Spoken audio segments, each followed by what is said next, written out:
So, good morning everyone, and guys, welcome to your another important session regarding the government schemes. So, as we are discussing the important schemes regarding the pension sector, so we are earlier discussing about Ministry of Finance. तो Ministry of Finance की तीन important pension schemes थी, अटल pension योजना, national pension system and unified pension scheme. तीनों की तीनों schemes हमने पिछली बार डिस्कस किए ताकि हम पूरा पेंशन सेक्टर कवर कर सकें। मैंने आपको पिछली बार भी बताया था कि हम लोग पेंशन सेक्टर को कंप्लीटली कवर करना चाहते हैं, जिसमें इंपॉर्टेंट पॉइंट क्या है, अब हम दो ऐसी पेंशन स्कीम डिस्कस करेंगे जो कि है पेंशन सेक्टर की है but they are not under ministry of finance, and one of them is Pradhan Mantri Kisan मानधन योजना। अनदर वन विल बी श्रम योगी मानधन, वो हम नेक्स्ट क्लास में डिस्कस करेंगे, बट आज बात करेंगे किसान मानधन योजना की। और फटाफट में डिस्कस करते हैं about the case study we are going to form here. देखिए, ये एक फार्मर्स की बात कर रहा है, तो इसको ministry of agriculture and farmers welfare ने स्कीम जो है इसको स्टार्ट किया था। अब हमारे पास ये फार्मर है, let's take his name is Ramesh. ठीक है जी, इनका नाम है रमेश। अब रमेश कहते हैं कि मैं क्या हूं कि मेरे घर में यहाँ पे क्या हो रहा है कि जो बड़े बड़े फार्मर्स हैं, बिग फार्मर्स, ठीक है, या फिर प्रोफेशनल्स हैं, they have a retirement plan, retirement benefit के 60 ईयर्स के हो गए तो उनको कोई ना कोई छोटा अमाउंट ऑफ पेंशन मिल जाता है। तो first he was thinking, he says I am a very small farmer, मेरे पास 2 एकड़ तक की जमीन है, ठीक है, I have been not a part of any social security benefit. I have not taken. He has not taken any social security benefit. मैंने कोई बेनिफिट लिया भी नहीं है, ठीक है जी। मैं और इनको ने बोला कि मैं ना तो एपीवाई का मेंबर हूं, ना ही एनपीएस का मेंबर हूं, और ना ही मैंने यूपीएस के अंदर कोई पेंशन ली है, ठीक है। अब इनके कुछ क्वेश्चंस थे कि मैं ऐसा टाइप का इंसान हूं तो मुझे क्या रिटायरमेंट बेनिफिट्स गवर्नमेंट देगी, अगर देगी तो कैसे देगी। And with him he says Ramesh has a wife also, ठीक है जी, रमेश जी की वाइफ है सीता। तो इनकी एक वाइफ भी, इन्होंने बोला कि अगर मेरी डेथ हो जाती है तो क्या उसको पेंशन मिल जाएगी, ठीक है, और अगर हम दोनों की डेथ हो जाए तो क्या होगा, तो ये भी एक कंसर्न था। तो this is the basic thing. Now take him as a person and take his concerns in your mind. अब यहां पे इनको कौन हेल्प करने आया है, इनको हेल्प करने हमारे prime minister of India mister Modi.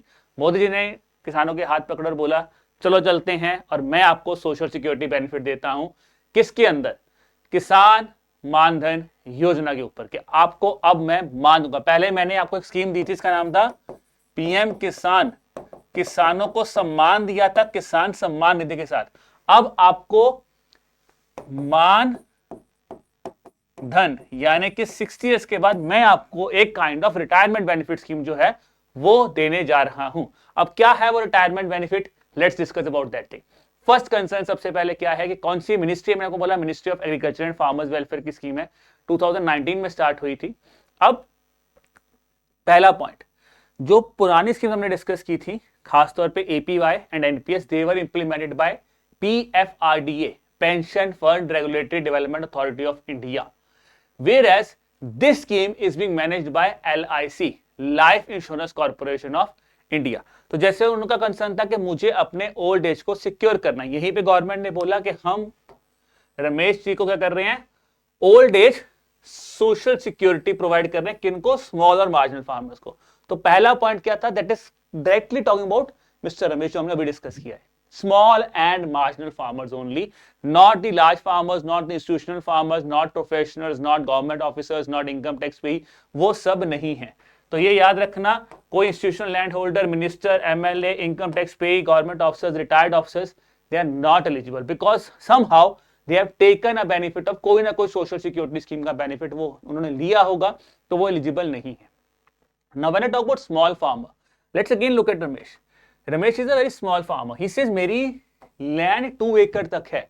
Government ने इसको कंसीडर किया, गवर्नमेंट बोला कितनी लैंड होनी चाहिए, land of a farmer should B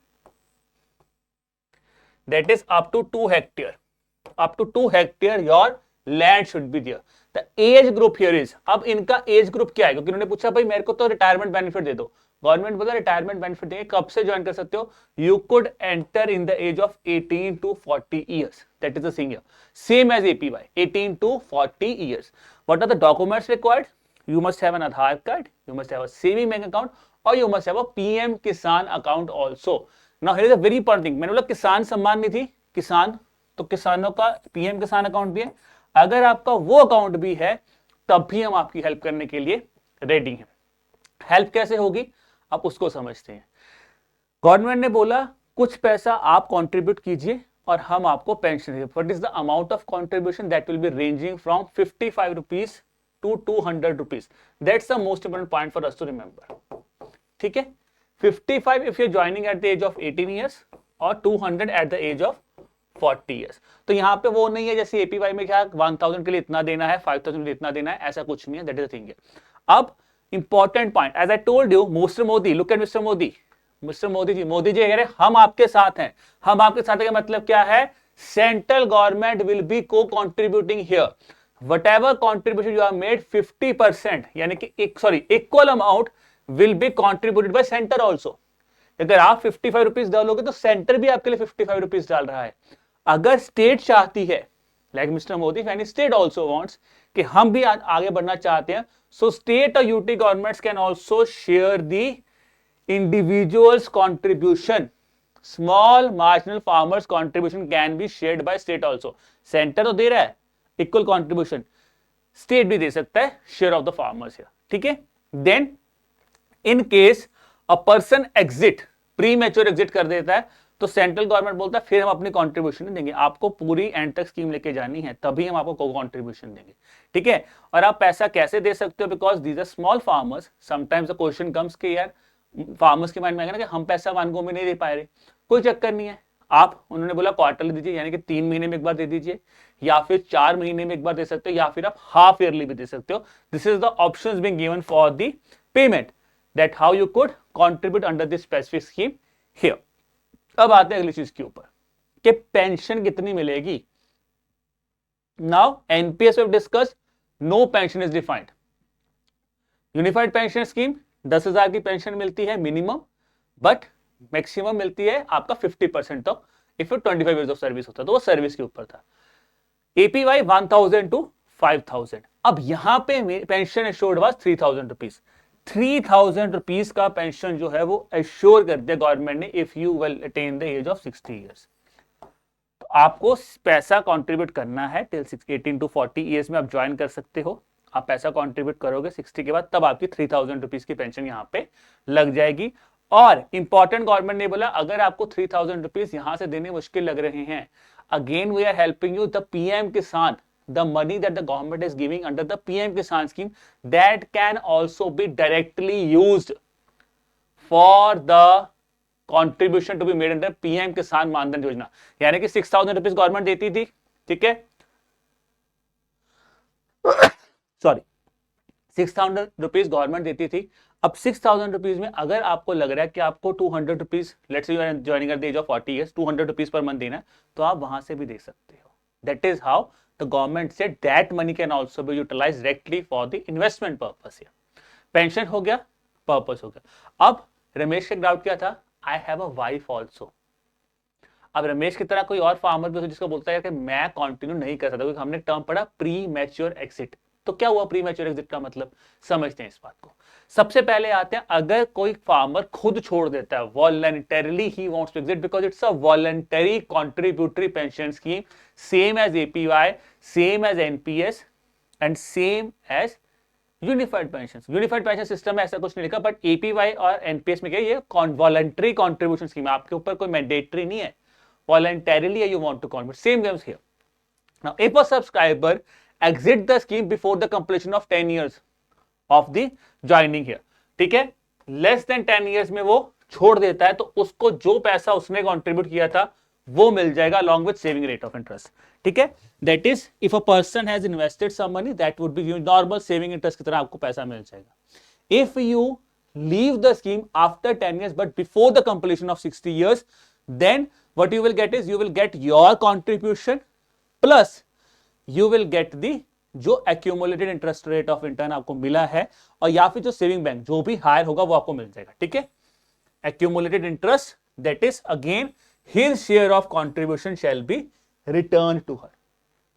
खुद का कॉन्ट्रीब्यूट, तो वॉलंटरी में जाने जा रहा, हमेशा दोनों केसेस में जो फार्मर ने कंट्रीब्यूट किया वही पैसा उनको वापस मिलने वाला है।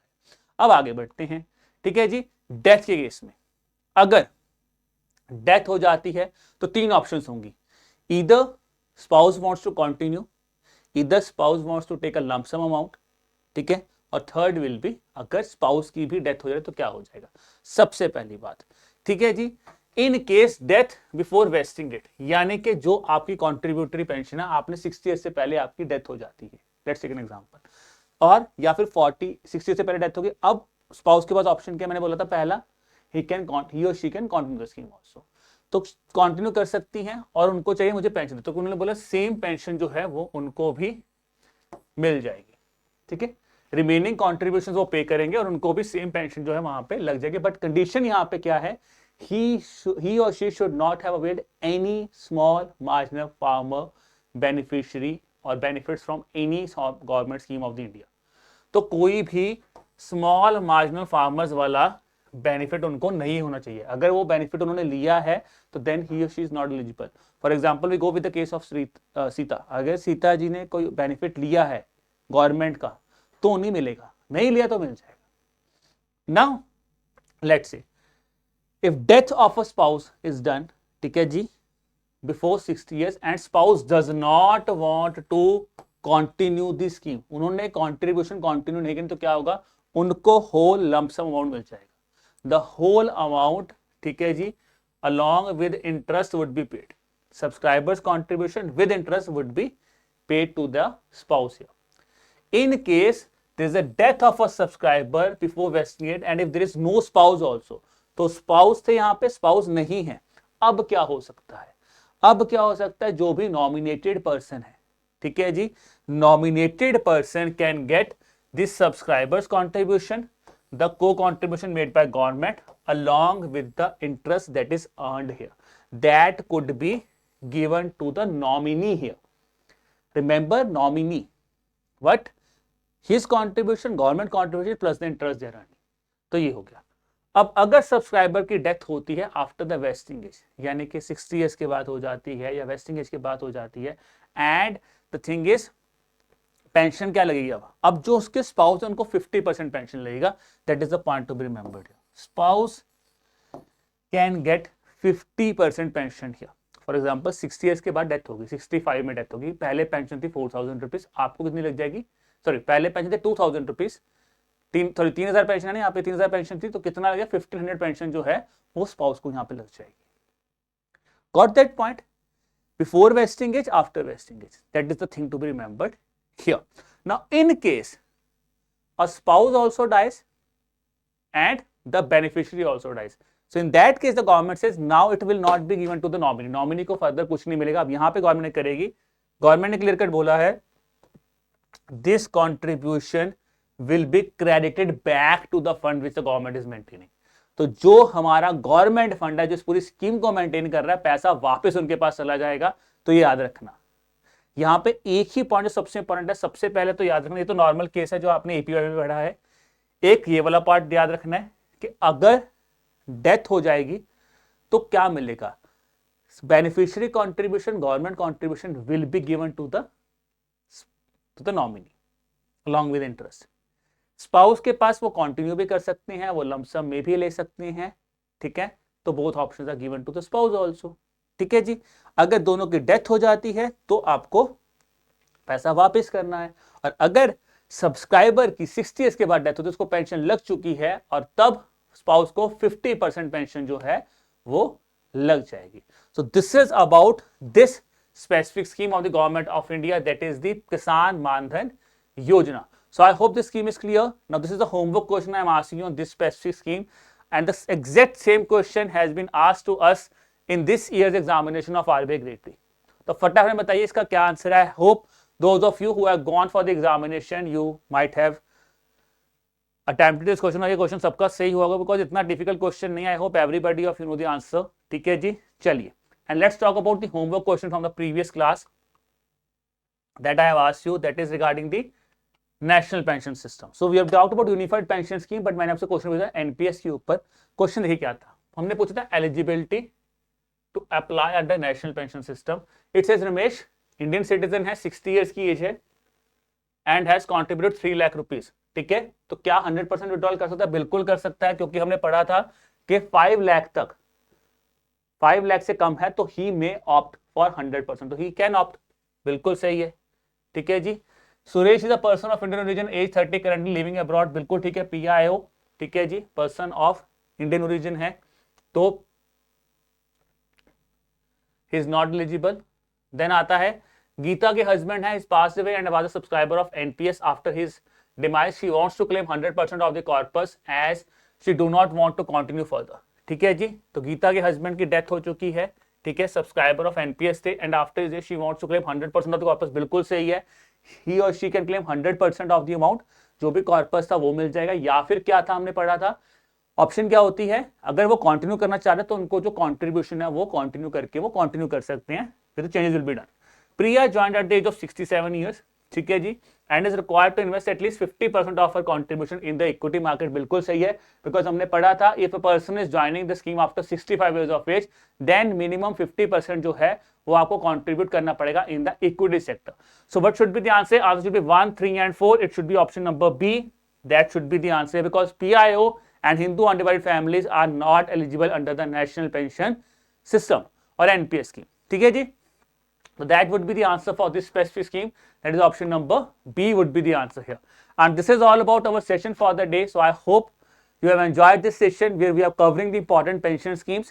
4 हो चुकी हैं, 5वीं पॉइंट जो है वो डिस्कस करेंगे अगले सेशन में, that is Shram Yogi Maandhan.